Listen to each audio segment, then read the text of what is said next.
তাহলে গো কাটি দানে গহনে চকাশি মাগে পয়াগে কটি কল্পবাসী। আপনাদের এদিক থেকে হয়তো কেউ যায়নি, তবে এই বছর ওই মহাযোগে কুম্ভে পয়াগ, বাপ রে বাপ, লোকের একবারে ধল নেমে গেছিল, তাই না? এদিকের মানুষ যায় না, গেছে। কিন্তু যদি 100-র হিসাব করেন, কিছু মনে করবেন না, যদি 100% ধরে হিসাব করেন, 25 জন কুম্ভে স্নান করেছে, 25 জন যেতে পারেনি, রাম মন্দির দর্শন করে বাড়ি ফিরে এসছে, 25 জন রাস্তায় রয়ে গেছে, ব্যাক গো টু ব্যাক, আর 25 জন একবারে চলে গেছে। বুঝলেন না? এটা 100-র হিসাব বললাম।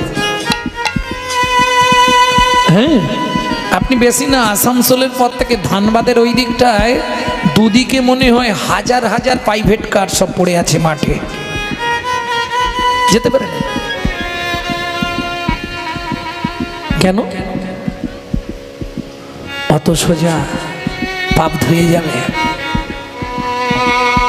এমন এমন পাপী আছে যাদের পাপ ধোয়ার কোনো রাস্তা নেই, তারাও তো গেছে, কি হবে?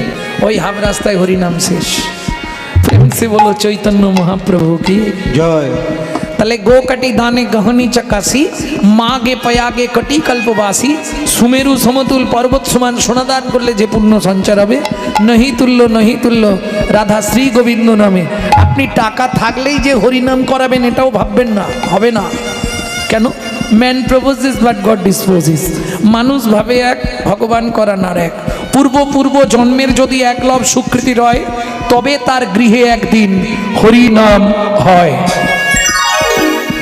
এ অল্প ভাগ্যের কথা নয়, অনেক ভাগ্যের ফলে বৈষ্ণব আসিয়া মেলে। আজই হবে কীর্তন অধিবাস।